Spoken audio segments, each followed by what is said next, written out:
Well, would you look at that? This is a welcome surprise coming from Disney of all people.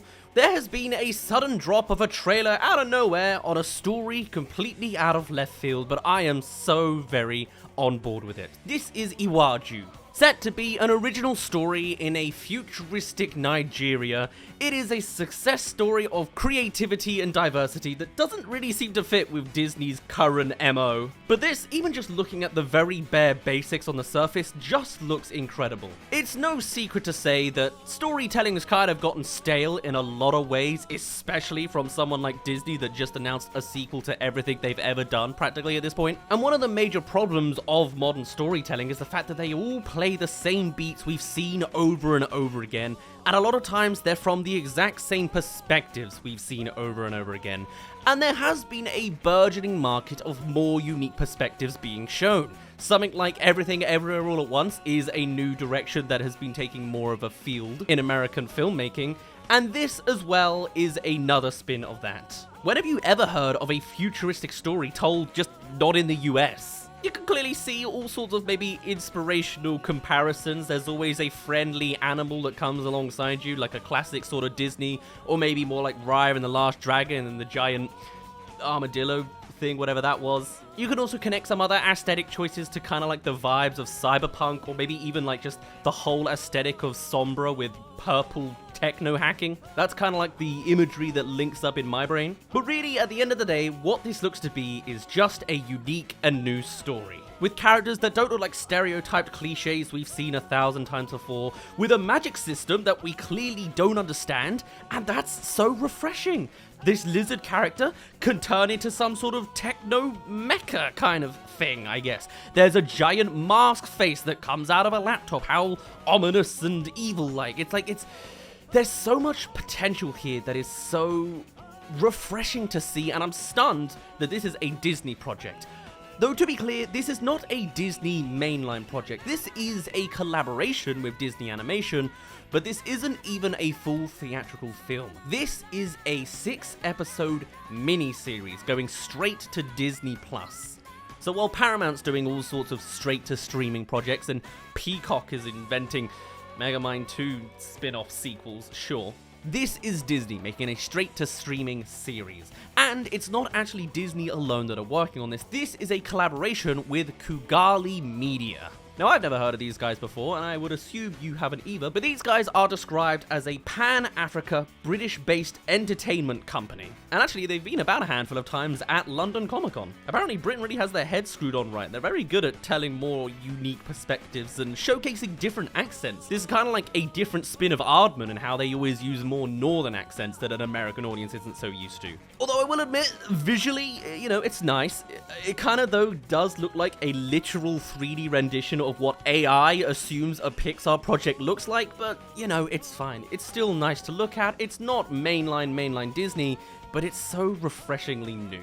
In a sense, it's kind of like a good version of The Tiger's Apprentice, where that's clearly going for the same vibes of showcasing a different culture and different perspectives, but that was done in such a cliche, safe, and generic way, whereas everything I've seen so far in this trailer feels so unique, and it feels like something new and unseen is going to pop out every 5 minutes by just the way this world works. And though it currently is just a Disney Plus show that probably won't get as much attention as it deserves, although the trailer's already coming up to like 1 million views on the main channel, so it's looking pretty good on that front. It could very well be that telling stories like this will work out very well for Disney, and they may very well expand it in the future. Now, this project comes out soon, available at the end of February, well, minus the leap day. February 28th is when this comes out. Everyone's shadow dropping things last minute.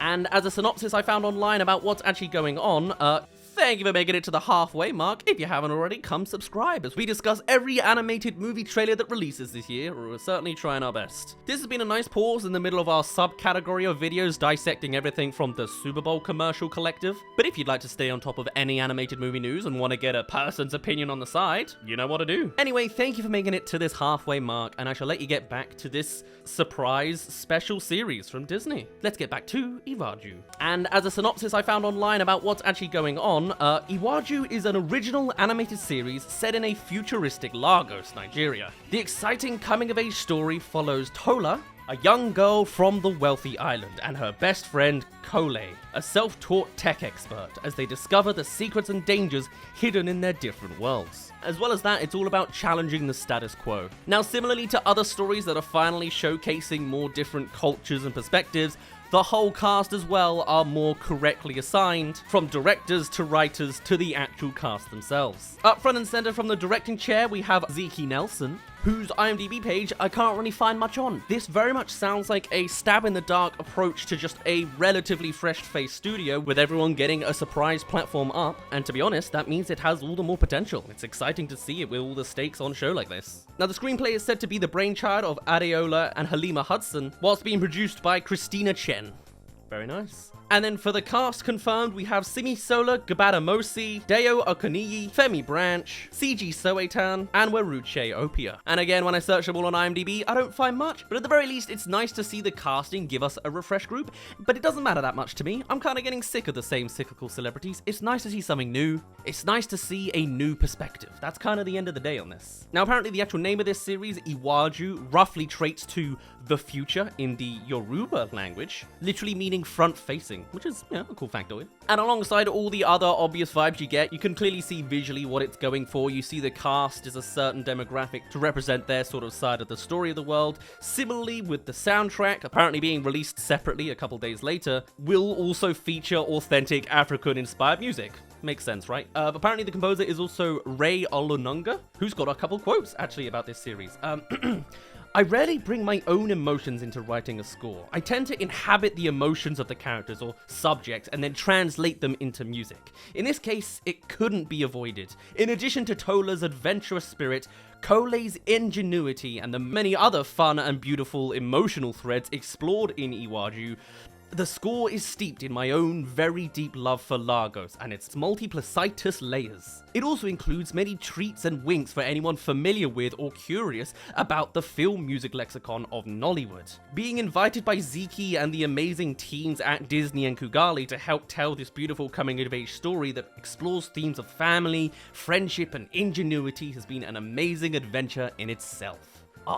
Just hearing sort of a success story from a smaller scale is so nice to hear.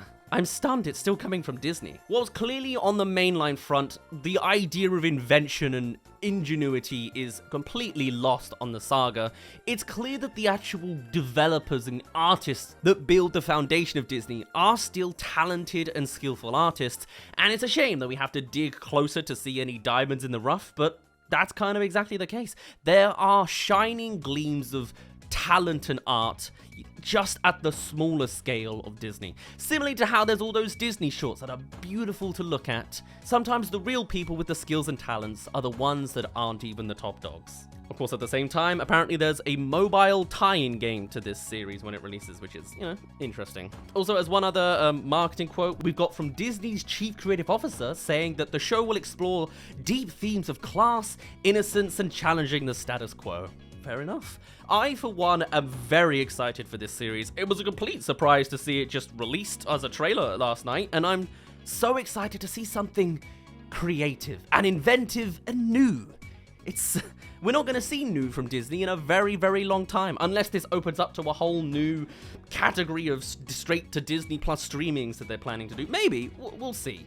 Hopefully a project like this will lead into something else bigger and broader, because the very fact that this is just an underdog studio told from an underdog perspective that we don't typically get means I want to support it all the best I can, because this already, from the 2 minutes I've seen, looks brilliant. So give me just 2 weeks straight and I'll have consumed the entire thing in a day. But on that note, I'm going to end it off there. As for now, my name's been Daz. Thank you for making it to the very end. Tell me, what are your thoughts on this kind of series? Are you excited to see it? Where do you think it'll go?